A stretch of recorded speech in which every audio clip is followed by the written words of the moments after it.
Episode 2. I wanted to make sure I remember everything about my first time. And what's the best way to sober up quickly? Dancing. After leaving the girls' room, I headed straight for the dance floor. There was a band playing some upbeat rock and a crowd of people jumping around to it. I joined the crowd and started to let loose. Bodies were moving, people were shouting, the music was loud and exciting. I raised my hands up and my body moved to the beat. I was feeling amazing until suddenly I felt a strong, hard body pressed up from behind me. I turned around and there he was, the guy from before. "Hey, funny girl," he said to me. "That's not my name," I replied. "What's your name then?" "Emma." "Nice to meet you, Emma." He gave me his hand and I was being polite, so I shook it. When I was about to pull away, however, he tightened his grip and pulled me closer, twirling my body around in the process like it was a dance move. That was pretty cool. "Wanna dance?" he asked. "Aren't we already?" I replied. Wow, who am I?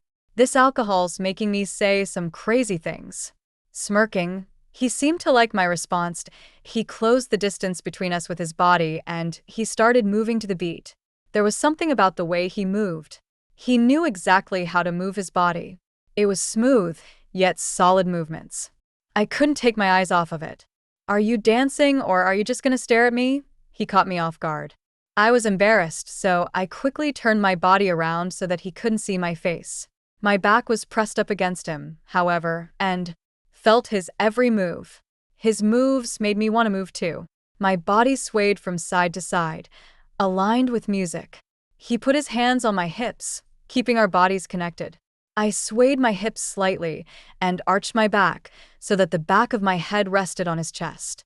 He liked what I was doing as his body tensed and enveloped me even more. As my nips moved, my ass was grazing his groin area. Ever so, slightly, his grip on my hips tightened in response. So you like to tease, huh?" he whispered to my ears. He was so close to me, I could smell his masculine scent. It was heavenly. I didn't respond, and I just let my eyes roll back, enjoying the moment. His hands started to trace the curves of my body as I continued to tease him. And suddenly, he put one hand over my stomach and held me in place. He pulled me back so that I was flushed against his body and I couldn't move. Then his other hand found my chin and tilted my face to the side. I looked up at his face, his eyes staring darkly into mine.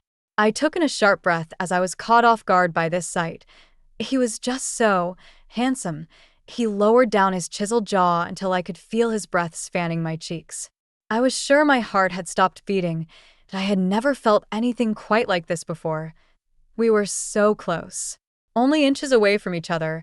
I saw his lips parting slightly as it touched my. The small contact sent my stomach tingling and my heart racing. He would be so delicious to kiss. Emma's POV. "No." I yelped and pulled away in an instant. That was so close. Suddenly it dawned on me that I was about to kiss a random stranger in a bar. What the hell was I thinking? I should not be doing this. I needed to be with Zach. I knew that second glass of beer was a bad idea. Meanwhile, the guy looked at me, bewildered and confused. He was also still breathless from all the dancing, that look in his eyes. I couldn't tell if he was angry or disappointed, or both. "I'm sorry, I have to go," I said and turned my heels as fast as I could. "Hey." I could hear him calling after me several times, but I didn't want to turn back. I spotted Tiff making out with Steve, and I wasn't going to cockblock her, so I left her alone. Carrie was still with the sorority girls, so I pulled her to the side and quickly told her my plan. "Carrie, hey." "Hey, where you've been?" "I was dancing, but listen, I'm gonna go, okay? I'm gonna wait in Zach's dorm room. He said he'll be home soon." I had to yell to her ears because the music was so loud. "Okay. Don't worry about us, we'll get an Uber and stay in a motel, but I'll keep an eye out for her." Carrie was referring to Tiff.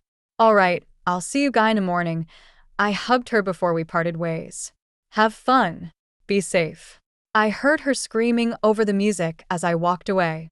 The college dorm was a co-ed building in the outskirts of the Emory campus. Tonight, it was filled with drunk college freshmen fresh from orientation night. After turning down this slurring guy that hit on me at the front door, I made my way inside the building. People just assumed that I was a student, so I had no problem getting My heart was pounding in excitement as I climbed the stairs to the second floor. My eyes went to scan the long corridor for room number 223, Zach's room. My heart was beating faster and faster as the numbers got closer. 220, 221, 222, 223. I whispered under my breath as I stood in front of my boyfriend's door. I hoped his roommate wasn't home. Zach should be home anytime soon, so I thought I would just sit on his bed and wait for him. My hand reached for the handle, and I realized the door was unlocked. I pulled down the handle happily and pushed the door open, but as soon as I saw what was inside the room, my smile fell to the floor. I wasn't prepared to see what was happening in front of me. I could never be. Zach was lying on his bed, naked, and in front of him was a girl, also naked. She straddled him on the bed, so I was only able to see her hair and bare back. She was humping him, all the while moaning his name out loud. One of his hands were gripping her bare ass, clutching them tightly as she bounced and bounced on him. The other was on gripping her bare breast, kneading her as he groaned aloud. My jaw dropped open and I couldn't close my eyes no matter how much I wanted to. This image would forever be etched into my memory. And suddenly, air escaped my lungs and I couldn't breathe. "Wait, Emma." Out of the corner of his eyes, Zach finally noticed I was standing on his doorway. He pushed the girl to the side abruptly as she yelped, "Ouch." He scrambled for his pants on the floor and staggered over to me. The girl turned around and saw me, but she didn't look surprised. She simply pulled the blanket to cover her chest, and then she gave me this ugly, devilish smile. "Emma, what are you doing here?" Zach said breathlessly. He was still panting and sweating, smelling like awful sex. I hated it and I wished I could puke my guts out. "How could you?" My voice cracked. Tears were filling my eyes. "I can explain." He stammered as he stepped outside and closed the door behind us. "Well, explain," I demanded. "It was nothing, okay? Jenna and it's just physical." He started talking, but I didn't want to hear it. My hand instinctively flew to his face to stop him from talking, slapping his cheek harshly. He looked taken aback, and I was shocked too. I was never this violent person. Slowly, his eyes then turned from shock into anger. "What was I supposed to do, Emma? You didn't want to have sex with me," he roared.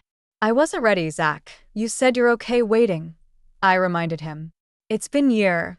How much longer was I supposed to wait? So, instead of telling me like a mature adult, you went behind my back and did this?"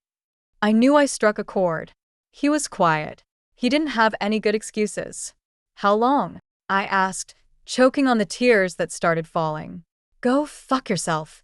I spat before turning to my heels and left. I ran out of there as fast as I could. All I could feel was the gnawing pain in my chest as I sped away in my car. Zach tried calling me several times, and I blocked his number instead. I never wanted to hear his voice or see his face again. Ever. I called Tiff and Carrie to see where they were, but none of them picked up. I decided to head back to the bar, thinking maybe they were still there.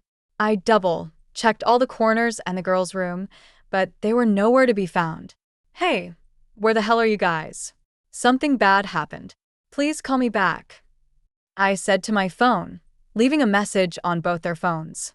I walked over to the bar aimlessly and took a seat on one of the stools. I was tired. I was hurting and alone. Every time I closed my eyes, the image of Zach and that girl popped into my head. I wanted to just scrape my brains out. It was a long day, and I just wanted it to be over. "You look like you could use a drink." Suddenly, a familiar voice spoke to me. I turned to my side, and I saw that guy again, the gorgeous guy that danced with me earlier. He was leaning casually against the bar. I wasn't in the mood to talk, so I ignored him and turned my face back to the front. "Rough night," he spoke again. Full story is available on shelfofnovels.com. Click the link in the comment section to get it free.